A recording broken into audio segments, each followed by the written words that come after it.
क्या इरादा यह है कि मैं नशा छोड़ दूंगा या इरादा यह है कि मैं इलाज करवाऊंगा यानी मदद लूँगा? इरादा है ना।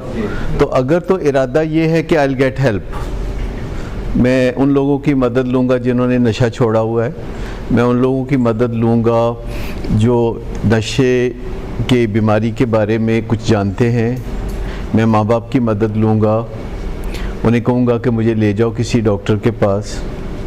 तो एक इरादा है इस तरह चलने वाला, एक इरादा यह है कि नहीं मैं खुद ही छोड़ दूँगा, यानी खुद ही मैं कर रहा हूँ, खुद ही मैं छोड़ दूंगा। वो आप इसलिए समझते हो क्योंकि आप समझते हो कि आप उस चीज़ को कंट्रोल कर सकते हो, लेकिन ऐसा पॉसिबल नहीं है कि आप उस ड्रग को, उस चीज़ को कंट्रोल कर सकते हो।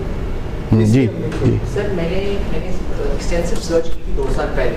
मैं जब अमेरिका गया था ट्रीटमेंट के लिए, मैंने कोई कम से कम 100-200 वेबसाइट्स देखी, उसमें हर एक में लिखा हुआ था you cannot do it alone, take help. Every one of the websites said take help, you cannot do it alone.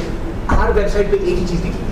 लेकिन जहन में ये आता है कि मैं कर सकता हूँ, क्योंकि जहन बजाते खुद उस वक्त ज़ेरे असर होता है उस बीमारी के। और जब हमारे कोई पेट में दर्द होती है तो हमारा दिमाग फ़ैसला करता है, जब हमारे फेफड़ों में खांसी आती है, बलगम होता है तो दिमाग फ़ैसला करता है, जब हमारे घुटने में दर्द होती है तो दिमाग फ़ैसला करता है, दांत में दर्द होती है तो दिमाग फ़ैसला करता है। जब दिमाग में ही प्रॉब्लम हो, जिन्होंने कहते ना वेड़ा हो जाए कमला तो समझाए केड़ा, वो आपने मिसाल सुनी हुई है कि जी जेड़ा हो जाए कमला तो समझाए वेड़ा, मतलब दूसरे लोग समझा सकते हैं, लेकिन जे वेड़ा हो जाए कमला तो समझाए केड़ा। आप शायद नहीं समझ सके होंगे ये पंजाबी की मिसाल। समझते? वेड़ा पता है क्या होता है? वेड़ा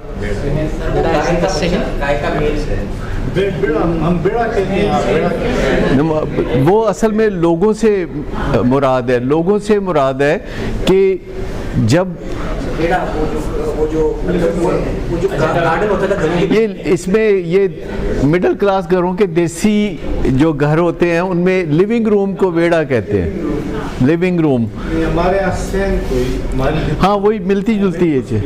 हाँ हाँ अच्छा, तो बात समझाने की है कि जब दिमाग में ही मसला हो, क्योंकि it is a brain disorder, it is not a mind disorder only, it is a brain disorder.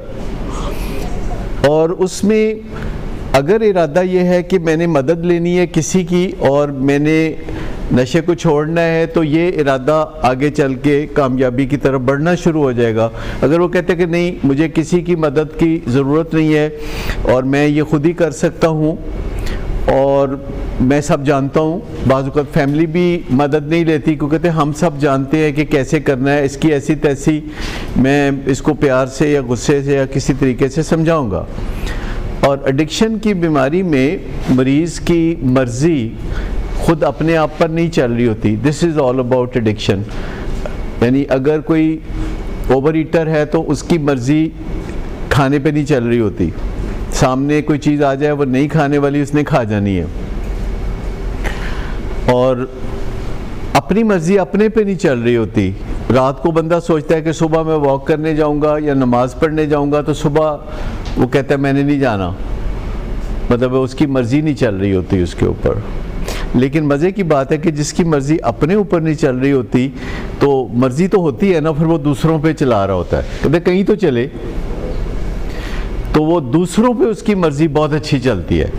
मैं आपको बताऊं कि हमें किसी लेवल पे पता होता है कि हम क्या गलत कर रहे हैं, हमसे बस वो ठीक नहीं हो रहा होता। हमें पता होता है कि हम ज़्यादा खा रहे हैं, हमें पता होता है कि हम ज़्यादा काम कर रहे हैं, हमें पता होता है कि सिगरेट तंबाकू है, हमें पता होता है कि कुछ लोग तंबाकू हैं, लेकिन हम अपने इरादों पे अमल नहीं कर पाते क्योंकि हमारे जहन पे हमारा कब्ज़ा नहीं होता, कब्ज़ा किसी और का है। प्लॉट हमारा है, कब्ज़ा किसी और का है। तो ये वो सिचुएशन है कि प्लॉट हमारा है, कब्ज़ा किसी और का है, और कब्ज़ा जो है वो नशे की बीमारी का है। तो कब्ज़ा छुड़ाने के लिए हम गुस्सा करेंगे तो गुस्से से कब्ज़ा नहीं छूटता, गुस्से से झगड़े होते हैं, मज़ाकरात करने पड़ते हैं, समझाना बुझाना ये खाली काफ़ी नहीं होता, हमें कहीं ना किसी लेवल पे इरादे से आगे अमल करना भी सिखाना पड़ता है। और उसमें अगर हम गुस्सा करेंगे या शेम दिलाएंगे कि एनु शर्म होए, एनु हया होए, तो इससे मसला हल नहीं होता, बल्कि शेम और बढ़ जाती है। क्योंकि इंसानों की बहुत बड़ी बीमारी शेम है जो दूसरे जानदारों में नहीं होती। शेम सिर्फ इंसानों का तोरा इम्तियाज़ है, और अगर ये हया के हद तक हो तो बहुत अच्छी है, नदामत हो तो और भी अच्छी है, लेकिन अगर ये शेम की हद तक हो जाए तो फिर ये काउंटर प्रोडक्टिव हो जाती है। फिर समझे कि आँच इतनी तेज़ हो गई कि हड्डियाँ लग गई। अब देखिए दूसरे जानदार हैं, बगैर कपड़े के कितने शौक से फिरते रहते हैं, उनको कोई पता नहीं होता, कुछ भी नहीं, because they don't have shame. आप बेशुमार जानवरों को देखते हैं, वो मौज मस्ती करते रहते हैं और उनको कोई एहसास नहीं होता इस चीज़ का, और वो मज़े कर रहे होते हैं, लेकिन वो तरक्की नहीं कर रहे होते। इंसान चूँकि हया करता है, नदामत महसूस करता है, तो इससे इंसान तरक्की करता है। लेकिन अगर इंसान शेम की हदों को छूने लगे तो फिर वो वापस उसकी तरक्की माकूस शुरू हो जाती है, यानी वो वापस पीछे जाना शुरू हो जाता है। और शेम कई मामलात में बहुत ज़्यादा होती है और खामखा होती है। क्या आप मुझे को बता सकते हैं कि अमूमन अभी भी गांव में अगर किसी के यहाँ बच्चा हो तो मियाँ बीवी किसी को मुंह नहीं दिखाते? पता है आपको किसी, या नहीं वाकिफ आप? ये बात ठीक है सर कि हया का दायरा का वो इसको वो समझते हैं कि ये कोई पता नहीं शेम वाली बात है कि मतलब आखिर लोगों को पता लग गया, तो वो गायब रहते हैं काफ़ी देर, अपने माँ बाप को फेस नहीं करते, रिश्तेदारों को फेस नहीं करते।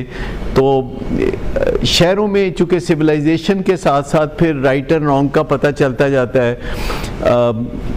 अभी आप अगर देखें तो लाहौर में शादियां होती हैं, स्टेज पे दूल्हा दुल्हन बैठे होते हैं तो आते ही गपशप शुरू कर देते हैं, और सुनाओ फिर क्या हाल है। मतलब अब ऐसा नहीं होता कि लड़की से मुंह लेफ़्ट साइड पे करके, लड़का मुंह राइट साइड पे करके तो बैठे हुए हैं और जाहिर कर रहे हैं कि उनको एक दूसरे से कोई सरोकार नहीं, बल्कि वो एक दूसरे से नाराज़ है। और वो दूसरों के सामने बात करना या इस तरह का वो काम नहीं करते, क्योंकि उन्हें लगता है कि ये कोई शेम वाली बात है। यानी हज़ारों साल से इंसान अभी अपने इस मामले में शेम दूर नहीं कर सका, जो कि फितरत का मामला है, क्योंकि ये हम हैवानात के साथ शेयर करते हैं ये एक्टिविटी नस्ल इंसानी को आगे बढ़ाने के लिए।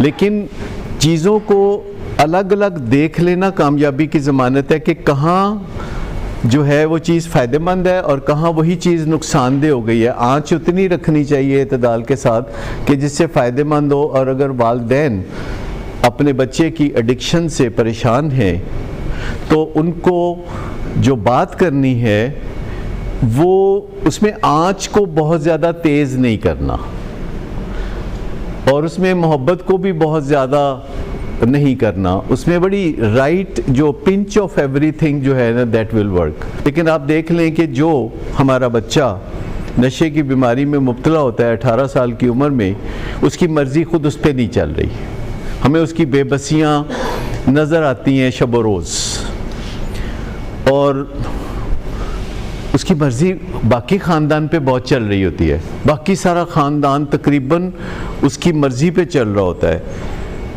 तो कब हम समझेंगे कि ये मसला हल हो गया है? कि जब उसकी मर्ज़ी उस पर चलनी शुरू हो जाए और वो ख़ानदान पे अपनी मर्ज़ियाँ ना चलाए। और ख़ानदान में भी अगर आप देखें तो 6 अफराद या 7 अफराद या 10 अफराद होंगे, तो हर बंदा उस मरीज़ से या उस पेशेंट से जो ड्रग्स की बीमारी में है मुख्तलिफ़ तरह से उसके साथ बिहेव कर रहा होता है। कोई बहुत ज़्यादा इन्वॉल्व होता है, आधी रात को वो उठ के देखता है कि वो क्या कर रहा है, वो उसके ऊपर बड़ी गहरी नज़र रखता है, वो पीछे जासूसी के निज़ाम रखता है, वो अपनी ज़िंदगी रोक के उसकी ज़िंदगी के तौर तरीके देख रहा होता है, और एक दूसरा बंदा है जो कि कहता है जी मैनू कोई नहीं देना गर्ज, मैं अपनी ज़िंदगी में रहता हूँ। और बीच में फिर एक वैरायटी है कि कोई थोड़ा ताल्लुक़, कोई ज़्यादा ताल्लुक़, कोई गुस्सा करता है, कोई सिर्फ प्यार करता है, कोई एक कहता है कि जी जहाँ मेरी मदद की ज़रूरत हुई तो बता देना, I can help you only in one thing, वो है ड्रग से निजात।